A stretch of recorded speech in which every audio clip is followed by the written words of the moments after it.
Have you ever felt sort of caught in a recurring cycle? Maybe discomfort or dissatisfaction, always feeling like you're seeking something more, Mm. or perhaps, struggling with that persistent mental chatter, that agitation. Yeah, absolutely. What if the key to actually breaking free lies in understanding the very mechanisms through which we experience the world every single day? That's a really profound thought, isn't it? It's No, like, and it points right to the heart of our deep dive today. yeah. We're stepping back in time, but exploring something incredibly relevant. An ancient text, the Saḻāyatanavibhaṅgasuttaṃ, The Saļāyatanavibhaṅgasuttaṃ.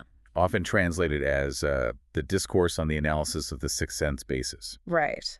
And our mission really with this deep dive is to unpack the insights this text offers. It shows us how our sensory experiences, our mental experiences, well, when we misunderstand them, they can actually lead to more suffering. Exactly, and increase. But conversely, when we truly see them clearly, perceive them as they are, they can lead us towards liberation, towards a deeper sense of well-being. It's quite remarkable. It is. It's amazing how this ancient wisdom feels so direct, so relevant for our lives right now. Indeed.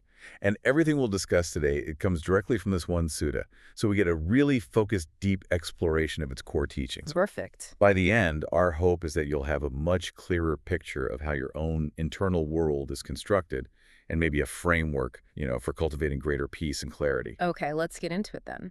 So the sutta starts by laying out this really fundamental idea. Whether we experience suffering or well-being depends entirely on how we engage with reality. The how.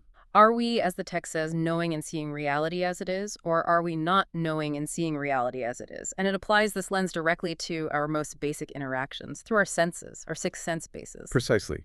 And the sutta defines these very clearly. The eye, the ear, the nose, the tongue, the body, and importantly, the mind. The mind as a sense base. Yes. And for each one, there's a corresponding object. So visible forms for the eye, sounds for the ear, smells for the nose, tastes, tactile things for the body, and then thoughts or mental phenomena for the mind. Okay, so let's take an example. Imagine you see something, right, with your eyes.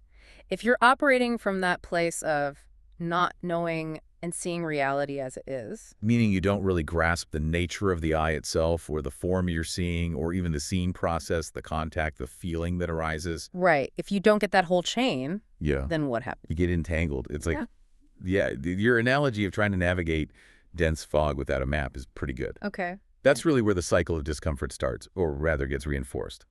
The sutta uses this vivid description. It talks about being attached, bound, and deluded, dwelling on gratification. Dwelling on gratification. Yeah, the Pali term is saratasa sayutasa samehasa sadhanupasino viharato. It really paints this picture of someone just caught up in the allure of the experience, not seeing beyond it. And this fixation, this being caught up, it has real consequences, doesn't it? Oh, absolutely. Big ones. This is where it gets, as you said, really impactful. Yeah. The sutta reveals that for someone living like this, trapped in attachment, delusion, always seeking that gratification, the actual building blocks of their perceived self, they increase in the future. Increase. How so? These are what the sutta calls the 5 clinging aggregates, the Paññākupadanakanda. Ah, the aggregates. Body, feelings. Right. Form or body, feeling, perception, mental formations or habits, and consciousness. When we cling to these thinking, this is me, this is mine, they become sources of more suffering down the line. Wow, so the very components of our experience expand, in a way, but negatively. And it's not just them. Our craving, specifically the craving for renewed existence, tadapadabhadaka, this really powerful thirst for things to continue, for more experiences, that also proliferates. So more clinging, more craving. Which leads inevitably to a very distinct and palpable increase in both physical and mental distress. A kind of internal burning, you could say. Yeah. Overall suffering. The sutta has a term for that, too. It does. Kaikudakampi chetudukampi paisavadeti. Experiencing bodily suffering and mental suffering. Okay. And this whole pattern, this entanglement, it applies equally across all 6 senses: eye, ear, nose, tongue, body, mind. If we consistently misunderstand how they operate, we unwittingly pile up more suffering. So it's really clear then, that path of misunderstanding, of not seeing clearly, it just keeps feeding itself, reinforcing the discomfort. Exactly, a cycle. But thankfully, the sutta doesn't just diagnose the problem. It presents this truly transformative alternative. So what does it tell us happens if we do manage to know and see reality as it is? Well, what's fascinating is it's a complete flip, a total reversal. Okay. When one does know and see reality as it is, Mm. in relation to, say, the eye, the forms it sees, Yeah. the eye consciousness, the contact, the feelings, then there isn't that same attachment, that same pull. Instead of chasing gratification, they understand the downsides, the danger, really, of clinging. So they see the trap. They see the trap. They become, as the text puts it, unattached, unbound, undiluted, dwelling on the disadvantage. Asaratasa, asayutasa, asamasa denavandapasino viharato. Dwelling on the disadvantage. That's a powerful contrast to dwelling on gratification. It really is. Yeah. And the results of this shift, they're remarkable. Tell me. Instead of increasing, those 5 clinging aggregates, the very things we usually identify with so strongly, they actually begin to decrease. They diminish. Decrease. Wow. And the craving. That tanapamapavika. Abandoned, let go of entirely, That's gone. completely abandoned. It's described as a genuine liberation from that driving thirst. That sounds incredible. So what happens to the suffering, the distress? It ceases. The physical distress, the mental distress, that internal burning, it all stops. And in its place. Ease. Happiness. The sutta specifically mentions experiencing bodily ease and happiness and mental ease and happiness. Kayaka sukhampi, chitta sukhampi paisitidepi. It's a complete transformation of one's inner world. That really does sound like a total reversal of how many of us experience things day to day. It makes you wonder then, okay, how? How is this knowing and seeing cultivated? Right, that's the practical question. The sutta connects this clear perception directly to developing specific practices, doesn't it? It does. It says that for such a person, their whole way of being starts to align. Their approach to life becomes right. Right view, right intention. Exactly. Their view, intention, effort, mindfulness, concentration, these become right view. Right intention, right effort, right mindfulness, right concentration. The core elements, of course, of the Noble Eightfold Path. So seeing clearly naturally leads into cultivating the path. Yes, and what's profound is the sutta emphasizes that even before these path factors are fully mature, one's actions, one's speech, one's livelihood are already purifying.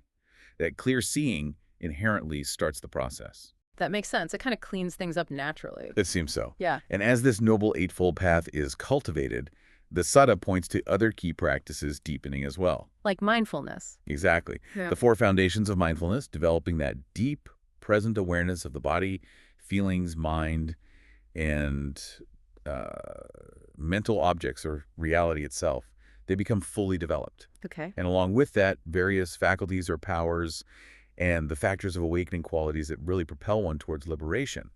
It truly lays out a comprehensive roadmap. It really does. So it's not just an idea, it's a whole system of cultivation. Absolutely.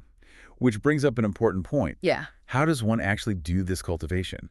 How do you practice knowing and seeing things as they truly are? Yeah, the how-to. The sutta points to 2 crucial mental qualities that need to work together in harmony: tranquility or samatha. Calming the mind. Yes, calming, steadying, unifying the mind.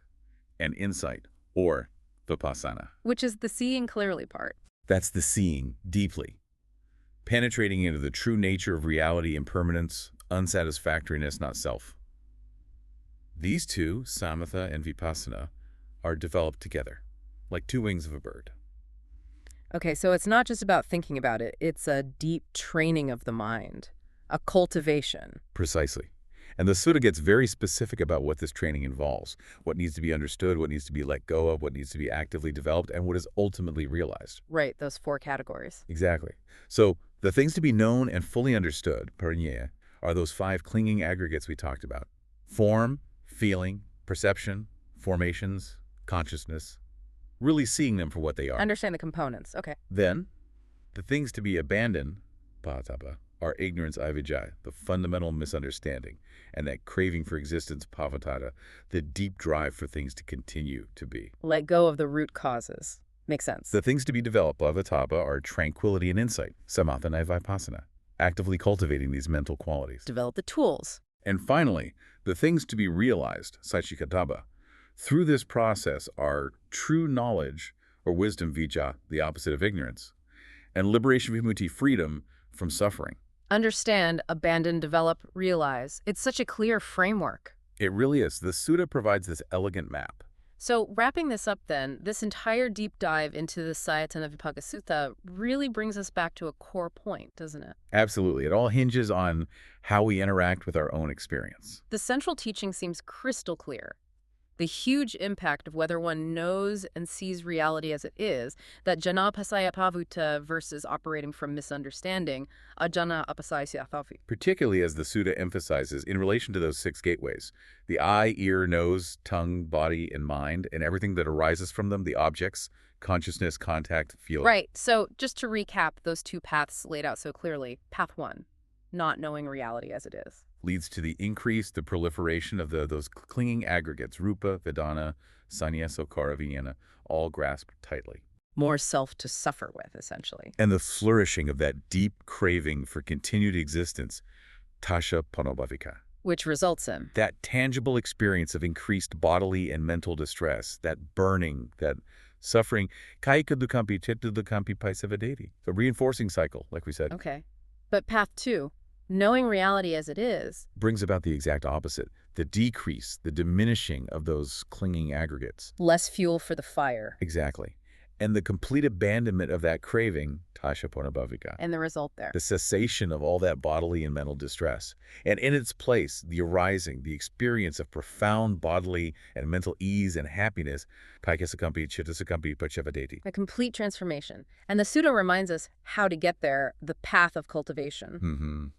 The full development of the Noble Eightfold Path, right view, all the way to right concentration. And practices like the four foundations of mindfulness. Tranquility and insight, samatha and vipassana, working hand in hand. Plus knowing clearly what needs understanding, what needs abandoning, what needs developing, and what is ultimately realized. It really offers a practical and truly timeless framework for transforming our own daily experience, based entirely on this ancient wisdom. So thinking about all this, what does it mean for you listening right now? If our suffering and our peace are so deeply interwoven with how we interact with our own senses, our own thoughts, what might actually happen if you simply observed your very next thought or the next feeling that arises? Not judging it, not grabbing onto it, not pushing it away, but just trying to know and see it as it is, just for a moment. Consider how maybe that small shift in perspective, that slight change in how you relate to your own inner world, could begin just maybe to transform your experience of reality.